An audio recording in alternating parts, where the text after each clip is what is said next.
Now, as we begin to use WinPST, the first thing we need to make sure is we have the soils information that we'll need for running it. And generally, the soils information we'll need is the soils database for the county that you're working in. There's multiple ways to do that, but the first thing we want to do is, since these are access databases, and if we're using the one off the F drive, on the geodata folder on the F drive on your server, access databases don't work real well on a remote server. So what we're going to do is we're going to go into the File Explorer, and we're just going to go to our C drive, and we have a few folders here in our C drive, but we're going to create a new folder. So I'm just going to click New and Folder, and I'm just going to name this folder Soils. So now we have a soils folder, a place where we can actually store the databases. If you want to use the one off your F drive, on your server, you can actually just click on the server. It may take it, depending on where if you're located in the office or if you're working remotely, it may take a little bit to refresh all the folders. So we're looking for the geodata folder. And now they're all refreshed. We see the geodata folder. So I'll just double click on the geodata folder, and we have all of our geodata information. And we're going to scroll down to soils, and we'll double click on soils.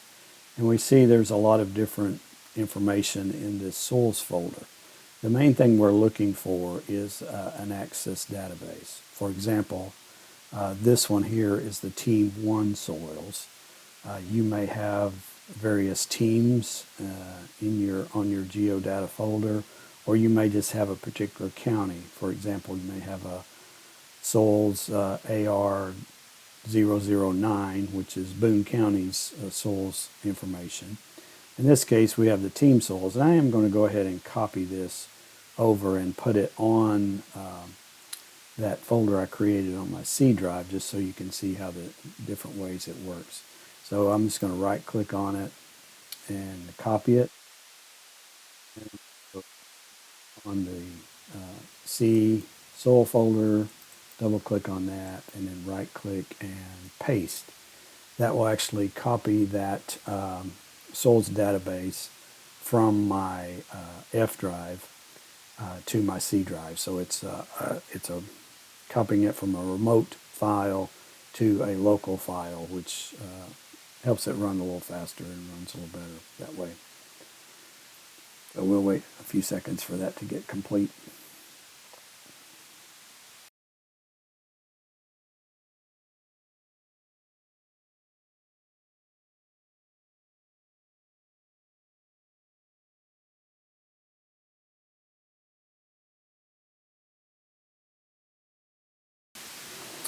Depending on your network connection, it may take a little bit to copy that file. It's this one especially, because it's a team soils, which has probably 5 or 6 different county databases within it. So it is a pretty large file.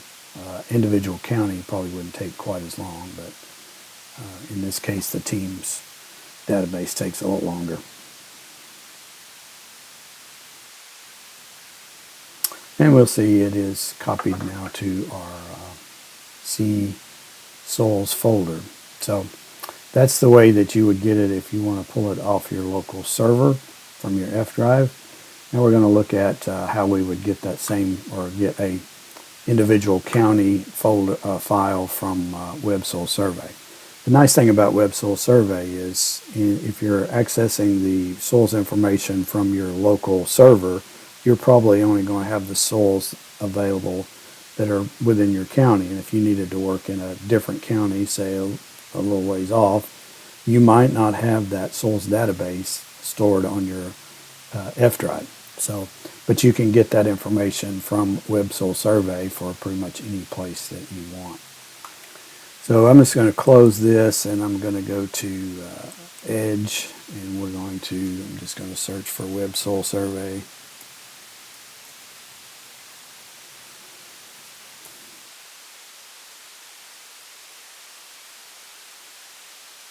And we go to Web Soil Survey.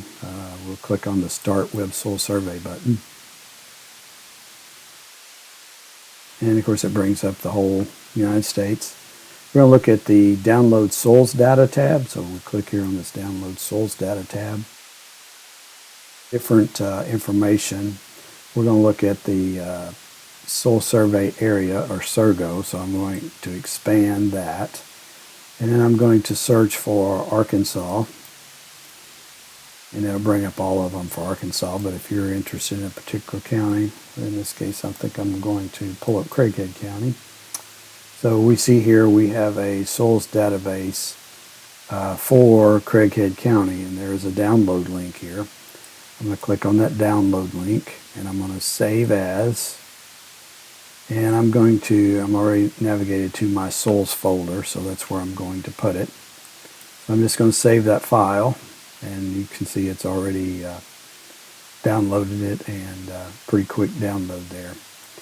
We'll go back to that soils folder, and you see this file that I just downloaded. But this is a zipped compressed file, so we have to right click on it, and we're going to go to Extract All. And it asks us where we want to extract it, what folder we want to extract it to. We actually want to extract it back to the soils folder. So I'm going to click on Browse, and then I'm going to choose the soils folder and select folder. And then I click Extract.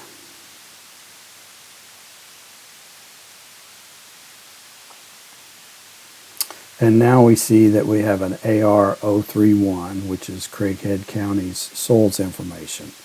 We don't really need this zip file anymore, and to avoid confusion and things like that, I would just right click on it and delete it, because we have all the information we need here in this folder. I'm going to double click on it, and you can see there is a soil database. However, this soils database is basically just a template. It has no data in it. All the data is stored in these tabular tables. So what I'm going to do is I'm going to double click to open this soil database.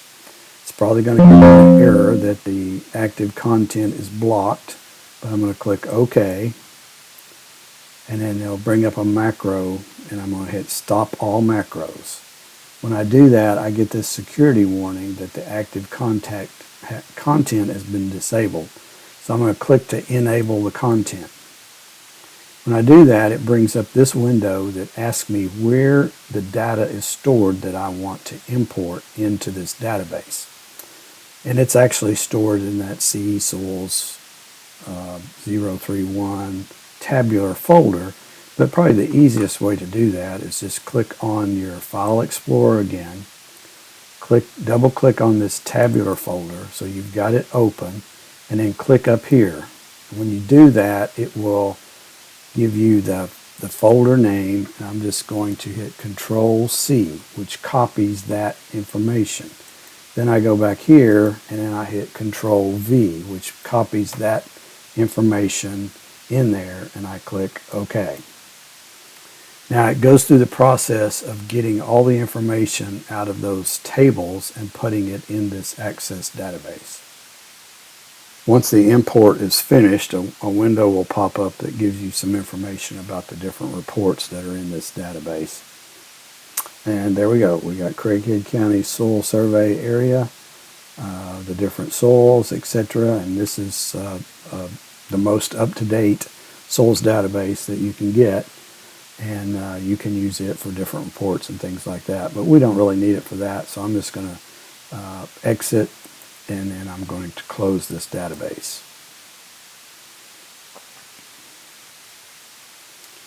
Now, if we go back to the C Soils AR031, now this Access database still has the same name, but it contains all the data that we need.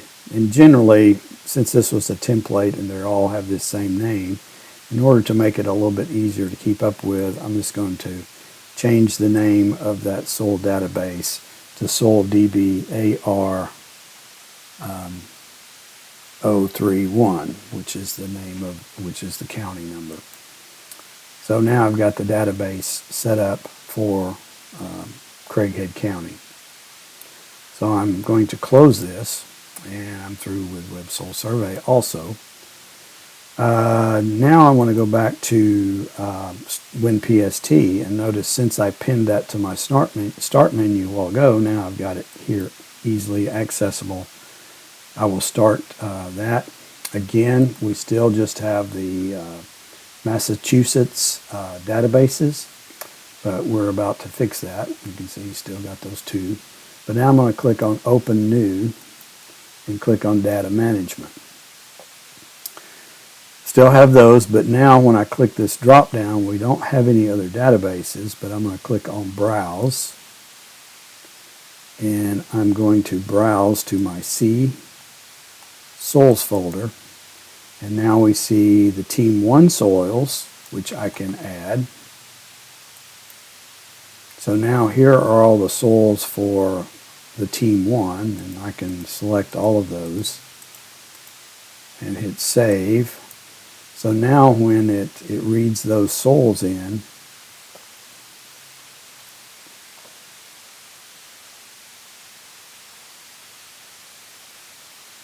and since this is a multiple counties, Team 1 has 6 counties, so it's taking a little while to read all that data.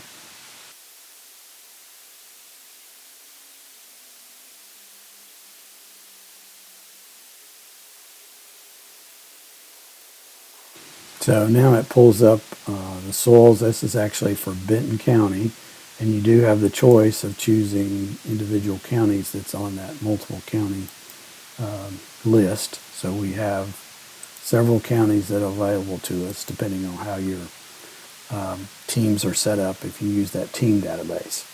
But let's go ahead and look at the Craighead County one. So I'm going to click on Open New again, go to Data Management. And this just determines which database you're using.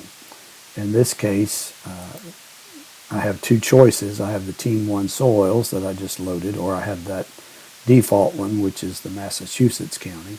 Or if I need to add another one, I can click on Browse. I'm going to open up this AR31 and open up this AR031 soil database. So now you can see I have Craighead County added. So I click Save, and it imports those records for Craighead County. And since there's only one county, it doesn't take quite as long to import this information. So now I have the soils for Craighead County. And since this was a single county database, it only has the Craighead County in it. But you can go back and download as many different databases as you need to use for WinPST.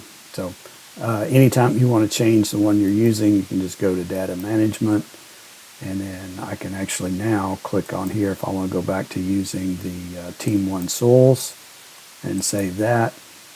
It pulls that up. Or if I want to go back and use Craighead County, Data Management, 031. So I've got Craighead County. So that's the way you set up your soils for WinPST.